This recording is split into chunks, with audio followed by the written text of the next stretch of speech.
আসসালামু আলাইকুম বন্ধুরা, welcome to college computer academy. Computer office application কোর্সের আজকে মাইক্রোসফট এক্সেল 2016 ফুল কোর্সের আজকে 14তম ক্লাসে আমরা দেখব কিভাবে আপনি মাইক্রোসফট এক্সেল ওয়ার্কশিটে, যেমন এখানে কিছু ডেট দেওয়া আছে, এই ডেটগুলোর কি আপনি ডে, কি বার, এরপর কি মাস এবং কি বছর, এটা অটোমেটিকলি কিভাবে খুব সহজেই বের করতে পারেন। ধরুন এখানে আপনার অনেকগুলো ডেট থাকতে পারে, সেক্ষেত্রে আপনাকে বলা হলো যে আপনি এখানে কি বার সেটা এবং কি মাস এবং কত বছর মানে কোন ইয়ার, এটা আপনি এখানে খুব সহজে এনে দেন। তো এটা আনার জন্য আমরা এটা কিভাবে বের করব? ধরুন অনেকে আছে ক্যালেন্ডার খুঁজে, খুঁজে এখানে লিখলো। কিন্তু আমরা এটাকে খুব সহজেই এক্সেলে কিভাবে করব সেটাই আজকের এই ভিডিওতে দেখব। তো চলুন শুরু করা যাক। এখানে আমি বেশ কিছু ডেট লিখে রেখেছি। এখন এটাকে আমরা ডে, মান্থ এবং ইয়ারে কনভার্ট করব। এজন্য আমরা প্রথমেই কি করব? প্রথমে আমরা এই তারিখগুলোকে সিলেক্ট করব। এরপর সিলেক্ট করার পর আমরা কন্ট্রোল ধরে এটাকে জাস্ট ড্র্যাগ করে ডে, মান্থ এবং ইয়ারের মধ্যে বসিয়ে দেব। এটাকে আমরা এখানে বসিয়ে দিলাম। এরপরে আমরা কি করব? আমরা যেহেতু এখানে ডেটটা প্রথমে বের করব, এজন্য আমরা এই ডের এইগুলো সিলেক্ট করব, তারিখগুলো সিলেক্ট করব। সিলেক্ট করার পর আমরা চলে যাব এই কাস্টম অপশনে।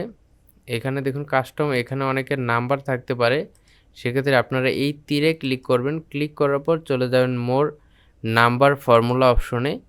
এখানে যাওয়ার পর এরকম ফর্মুলা সেল নামে একটি ডায়লগ বক্স ওপেন হবে। এখান থেকে চলে যাব কাস্টমে। কাস্টমে যাওয়ার পর দেখুন এখানে টাইপ আছে জেনারেল লেখা। এখানে যেহেতু আমরা ডে বের করব, সেহেতু আমরা এই টাইপের এখানে 4 বার ডি দিয়ে দেব।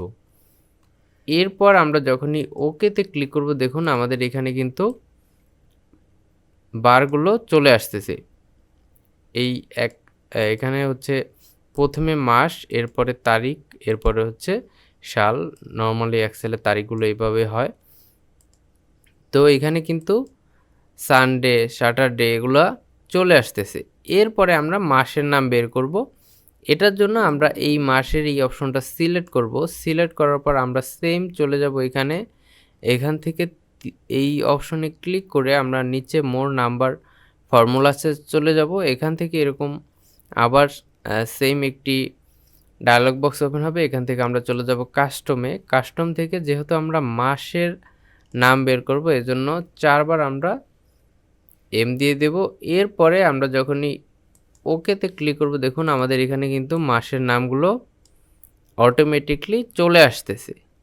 সেমভাবে আমরা ইয়ারেরটা যখন বের করব তখন সিলেক্ট করব। সিলেক্ট করার পর আমরা এই অপশন থেকে মোর নাম্বারে চলে যাব। এখান থেকে কাস্টমে গিয়ে এই টাইপের এখানে 4 বার ওয়াই দিয়ে জাস্ট আমরা ওকেতে যখনই ক্লিক করব, তখন আমাদের এখানে কিন্তু ইয়ারগুলো চলে আসবে।